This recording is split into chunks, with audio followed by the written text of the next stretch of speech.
Hi அன்பா. S, வருத்தமாக தான் இருக்கு.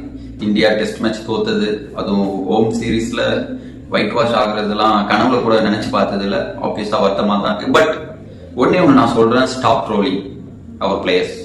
அதான் உண்மை. எஸ், நான் நிறைய எக்கச்சக்கமா பாக்குறேன், இன்ஸ்டாகிராம் எல்லாம் பார்க்கும்போது எங்க இருந்தா வராங்க தெரியல கைஸ். திருப்பி அதான் சொல்றேன். as a maybe yes, Dhoni ஃபேன்ஸுக்கு மேபி வருத்தம் இருக்கலாம். பிகாஸ் தோனி வந்து சீக்கிரமா டெஸ்ட் எண்ணத்துக்கு விட்டு போயிட்டாரு. ஸோ அப்படி இருக்கும்போது ஆப்வியஸா வருத்தம் இருக்கும். பட் அதுக்காண்டி இன்னொரு பிளேயரை நீங்க தாக்குறதுன்றது ரொம்ப அந்த இதெல்லாம் பார்த்துக்கா. தென் அதே மாதிரி கோலி ஃபேன்ஸ் மேபி கோலி கிட்ட இருந்து கேப்டன்சி பிடிங்கிட்டாங்கன்ட்டு இருக்கலாம். பட் எஸ், ஓடியில இதெல்லாம் கொடுக்குறாங்க. பட் இது வந்து கோலியே கொடுத்துட்டாரு ஆப்வியஸா. பட் ஸ்டில் அது மேபி புடுங்கின மாதிரி தான் கூட இருக்கும், வச்சுக்கலாம். பட் ஒன்னே ஒன்று நான் சொல்ல வரேன், அந்த டைம்ல கோலி கேப்டன்சில இது மாதிரி எல்லாம் நடக்கல சொல்றாங்க, உண்மைதான். பட் ஸ்டில் அந்த டைம்ல ரோஹித் சர்மா கோலி கேப்டன்சில பெர்ஃபார்மன்ஸ் பண்ணார். அட்லீஸ்ட் டாப் பெர்ஃபார்மன்ஸ் இல்லைனாலும் ஆவரேஜ் பெர்ஃபார்மன்ஸ் கொடுத்தார். ஸோ அந்த டைம்ல கேப்டன்சி ரோஹித்துக்கு வரும் போதும் எனக்கு தெரிஞ்சு ரோஹித் சர்மா டெஸ்ட் ரேங்கிங்ல கோலிக்கு மேல 1 up இருந்தார். ஆப்வியஸா அது எனக்கு நல்ல ஞாபகம் இருக்கு. ஸோ இங்க வந்து என்ன, நான் இப்ப எல்லாரும் என்ன சொல்றாங்க, கிவ் பேக் கேப்டன்சி டு கோலின்றாங்க. எஸ், சோ அதுலதான் நான் சொல்ல வரேன். இப்ப என்னன்னா, சரி okay fine, but Rohit captaincy, Kohli கேப்டன்சில ரோஹித் பெர்ஃபார்ம் பண்ணாரு, டெஸ்ட்ல நான் பேசுறேன் பண்ணாரு. பட் ரோஹித் கேப்டன்சில கோலி பண்ணாரா? அட்லீஸ்ட் ஆவரேஜ் பெர்ஃபார்மன்ஸா கொடுத்தாரா? நீங்களே சொல்லுங்க. As a Kohli fan, neutral fan சொல்லுங்க, பண்ணாரா, கொடுத்தாரா? உங்களுக்கே தெரியும் கொடுக்கலன்ட்டு, அதான் உண்மை. Then how come they give captaincy to Kohli again? இதுதான் உண்மை. So and vice captain Bumrah தான், அது நல்லா புரிஞ்சுக்கோங்க. ஸோ இந்த டாபிக் விடுங்க கைஸ், நான் இதுக்குள்ள போக விரும்பல. என்னன்னா கேப்டன்சி இதெல்லாம் அது ஃபேன் வார் இருக்கும் தான். பட் ஸ்டில் நான் சொல்லணும், யார் கேப்டனா வந்தாலும் சப்போர்ட் பண்ணுங்க ஆப்வியஸா. ஸோ அப்போ தான் அவங்களும் பெர்ஃபார்மன்ஸ் பண்ணுவாங்க. பண்றாங்களோ இல்லையோ, நம்மளோட சப்போர்ட், வின் பண்ணா மட்டும் நம்ம சப்போர்ட் பண்ணக்கூடாது, லூஸ் பண்ணாலும் நம்ம வந்து பேக் பண்ணணும் பிளேயர்ஸை, அதுதான் உண்மை. And probably more then Indian இதுக்கு கிரிக்கெட் இது இல்லாம it's a business, cricket is a business. So ஆப்வியஸா இங்க வரவங்க எல்லாரும் ரோஹித் கோலியை பாக்குறதுக்கு தான். அங்க ஸ்டேடியத்துல இருக்கவங்க மோர் தென் மேட்சுக்கோ இதுக்கோ கிடையாது, கோலி அண்ட் ரோஹித் அந்த ஃபேஸஸ் பாக்குறதுக்கு தான். மோர் தென் 80% ஆஃப் பீப்புள், 100ல 80% ஆஃப் பீப்புள் அதுக்கு தான் அங்க போறாங்க. அதான் ஃபேக்ட்.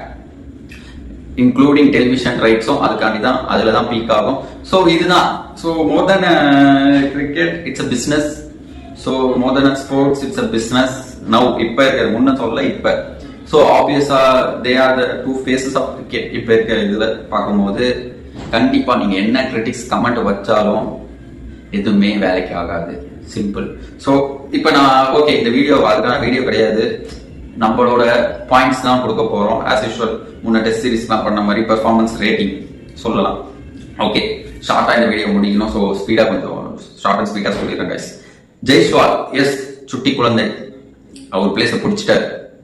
நம்ம சிம்பிளா சொல்ல போனா, விஜய் ஒரு ஆடியோ லான்ச்ல சொல்லுவார்ல, அவர் பிடிச்சிட்டாருன்ட்டு, அதே மாதிரி தான் ஜெய்ஸ்வால் இந்தியன் ஃபேன்ஸை பிடிச்சிட்டார். இதே மாதிரி ஆடினார்னா கண்டிப்பா ஒரு பெரிய வருங்காலம் இருக்கு கைஸ். ரோஹித், விராட் கோலி மாதிரி கண்டிப்பா இவர் க்ரோ ஆக நிறைய வாய்ப்பு இருக்கு. ஸோ ஜெய்ஸ்வால் இந்த டெஸ்ட் சீரீஸ்ல நல்ல பெர்ஃபார்மன்ஸ் கொடுத்துருக்காரு சொல்லலாம்.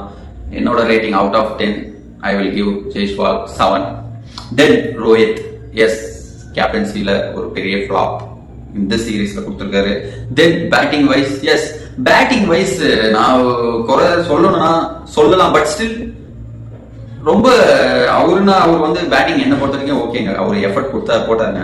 ஏன் சிம்பிளா நான் சொல்றேன், ஒரு 2 கேட்ச் கிட்ட வந்து அவர் அவுட் ஆன விதம் வந்து மேபி எல்லாம் நல்ல பாலுக்கும் தென் லக் இல்லாம தான் அவுட் ஆனாரு most probably. Yes, so batting நான் குறை சொல்ல மாட்டேன். பட் கேப்டன்சில கொஞ்சம் லேக் இருந்துச்சு இந்த சீரீஸ்ல.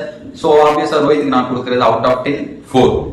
தென் கில் வந்து காமிச்சிருக்காருங்க, ஃபைட் பேக் பண்ணி அவரு பிளேஸை பிடிச்சிருக்காரு. அடுத்த சீரீஸ்க்கு சொல்லுவேன் நான் கண்டிப்பா. கில் ஓரளவுக்கு டீசென்ட் பெர்ஃபார்மன்ஸ் கொடுத்துருக்காரு. ஸோ கில்லுக்கு நான் கொடுக்குற பாயிண்ட் அவுட் ஆஃப் 10 6. தென் நம்ம பார்க்க போறது யாருன்னா கோலி. எஸ், கோலி வந்து கேப்டன்சி இல்லை இப்ப.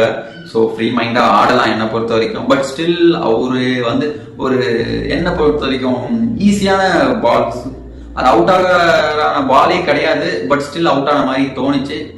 ஸோ கோலிக்கு நான் கொடுக்கறது out of 10 4. Then Pant yes, பந்த்னாவே டெஸ்ட் கிரிக்கெட்ல ஆப்வியஸா என்ன பொறுத்த வரைக்கும் இதுல ஒன்று சொல்ல ஃபியூச்சர் கேப்டன் பந்த் தான் டெஸ்ட்ல. பும்ராக்கு மேபி பும்ராக்கு அடுத்து இவர் வர வாய்ப்பு இருக்கு. ஸோ அதை பத்தி நம்ம அப்புறம் பேசுவோம். எஸ், பண்ட்டுக்கு நம்ம கொடுக்கறது நல்ல பெர்ஃபார்மன்ஸ் கொடுத்துருக்க, பண்ட்டுக்கு நான் கொடுக்கறது out of 10 6. Then Sarfaraz Khan is a big question. So என்னன்னா அவரோட பிளேஸ் கொஸ்டினபிள்ல தான் இருக்கு இப்ப. எஸ், அவரு அடுத்த டெஸ்ட் சீரிஸ் ஆடுவாரா பிஜிடினா? கண்டிப்பா இல்ல, அது நான் 100% ஷுர். ராகுல் தான் ஆடுவாரு. ஓகே, சர்ஃப்ராஸ் கான் நம்ம கொடுக்குற பாயிண்ட் பாத்தீங்கன்னா out of 10 I will give about something 3. Okay, then Ravindra ஜடேஜாக்கு வந்து நம்ம எவ்வளவு பாயிண்ட் கொடுக்கணும்? அவுட் ஆஃப் 10 ஆப்வியஸா 5. பிகாஸ் அது 5 இருக்குன்னா bowling is allrounder. So bowling பொறுத்த வரைக்கும் ஒரு ஜடேஜா பர்ஃபார்மன்ஸ் நல்லா பண்ணார். பட் ஸ்டில் நம்ம இவரு வந்து பர்ஃபார்மன்ஸ் கொடுத்துக்கணும் கைஸ். ஏன்னா it's a rank turner wicket. எல்லாம் நம்ம 3 டெஸ்டும் மோஸ்ட்லி அப்படிதான் இருந்துச்சு. ஸோ அங்க வந்து கண்டிப்பா நல்ல இன்னும் பெர்ஃபார்மன்ஸ் கொடுத்துருக்கலாம் என்ன பொறுத்த வரைக்கும் ஜடேஜா. பேட்டிங் வைஸ் சொல்ல போனா அவ்வளவா தரல. So 5 out of. Then Ashwin same similarly, அஸ்வினுக்கு நான் 5 அவுட் ஆஃப் 10 தான் தரேன். பேட்டிங்ல அவ்வளோ பெர்ஃபார்மன்ஸ் இல்ல, bowling okay, rank turner wicket still நல்லா போயிருக்கணும். ஸோ இவங்க 2 பேரை நம்பிதான் இப்ப சிம்பிளா சொல்லவா கைஸ், சீரிஸ் வந்து இவங்க உள்ள வந்தது இந்தியன் டீம் இவங்க 2 பேரை நம்பிதான். ஸோ அவங்க வந்து ரேங்க் டர்னரா விக்கெட் கொடுக்க சொன்னதும் நம்ம இந்தியன் டீம் கொடுக்க சொன்னோம் இவங்களை நம்பிதான். ஸோ 2 குவாலிட்டி ஸ்பின்னர்ஸ் வச்சு விக்கெட் எடுத்துடலான்ட்டு நம்பி, பட் ஆப்வியஸா அது நடக்கல. ஸோ அதனாலதான் பிரச்சனை. தென் வாஷிங் சுந்தருக்கு நம்ம தர ஒரு பாயிண்ட் பாத்தீங்கன்னா எஸ் 6 அவுட் ஆஃப் 10. மேபி என்ன பொறுத்தவரைக்கும் 7 கூட தரலாம் சுந்தருக்கு. ஸோ 3 மேட்ச் அவர் ஆடல, பட் ஆடின மேட்ச் எல்லாம் எனக்கு தெரிஞ்சு பர்ஃபார்மன்ஸ் பண்ணியிருக்காரு. எஸ், சுந்தருக்கு நம்ம தர பாயிண்ட் 7 அவுட் ஆஃப் 10. தென் நம்ம ஆகாஷ் தீப் ஆப்வியஸா அவரும் ஓரளவுக்கு பர்ஃபார்ம் பண்ணியிருக்காரு கைஸ். பட் எஸ், இன்னும் கொடுக்கலாம். அடுத்தடுத்து சீரிஸ் ஆடுவாரான்றது ஒரு கொஸ்டின் மார்க் தான். பட் ஸ்டில் ஒரு டீசன்ட் பர்ஃபார்மன்ஸ் கொடுத்துருக்காரு ஆகாஷ் தீப். 6 அவுட் ஆஃப் 10 நான் கொடுக்குறேன். தென் சிராஜ் பொறுத்த வரைக்கும் தெரியல, மேபி அவங்க என்ன பொறுத்த வரைக்கும் வேற யாரையாவது ஃபாஸ்ட் பவுலிங் இந்தியன் டீம் கண்டிப்பா திங்க் பண்ணணும் இந்த சீரிஸ் தோத்ததுக்கு அப்புறம். எஸ், பும்ரா இருக்காரு, ஆப்வியஸா நட்டு அது மாதிரி ஆளுங்களையாவது உண்மையிலே கொண்டு வரணும் கைஸ். ஸோ அஷித்ரா கூட கொண்டு வந்திருக்கலாம், பட் ஓகே இப்பயே கொண்டு வந்திருக்கணும். என்ன பொறுத்த வரைக்கும் கொண்டு வந்திருந்துக்கலாம், மேபி மாறி இருக்கலாம், ரிசல்ட் வேற மாதிரி ஆயிருக்கலாம். ஸ்டில் அதே மாதிரி பும்ராக்கு இந்த சீரிஸ் ரெஸ்ட் கொடுத்து இந்த லாஸ்ட் 3rd மேட்ச் ரெஸ்ட் கொடுக்காம இருந்திருக்கணும். பிகாஸ் அவங்க வந்து 2 மேட்ச் லீட்ல இருக்கணும் போது நமக்கு வந்து பிஜிடி அடுத்து எல்லா மேட்சும் ஜெயிக்கணும்ன்ற கண்டிஷன்ல நம்ம இருக்கோம். அப்படி இருக்கும்போது பும்ராக்கு ரெஸ்ட் தேவையானா என்ன பொறுத்த வரைக்கும் தேவை இல்லை. ஸோ பும்ரா வந்திருக்கணும், பட் இந்தியன் டீமோட கான்ஃபிடன்ஸ்னால தான் இப்போ நம்ம தோத்துருக்கோம். ஓகே, தென் பும்ரா ஆப்வியஸா பும்ராக்கு நான் சொல்ல போனா 10 அவுட் ஆஃப் 10 கொடுத்துருவோம் கைஸ். பட் ஸ்டில் ஓகே, ஃபீல்டிங்ல இன்னும் கொஞ்சம் பும்ரா பண்ணிருக்கலாம் தோணும் எப்பவுமே எனக்கு என்ன பொறுத்த வரைக்கும். பட் ஓகே, 9 அவுட் ஆஃப் 10 நான் பும்ராக்கு தரேன். ஓகே, இதுதான் கைஸ், ஷார்ட் அண்ட் ஸ்வீட்டா தான் இருக்கும் இந்த வீடியோ நம்புறேன்.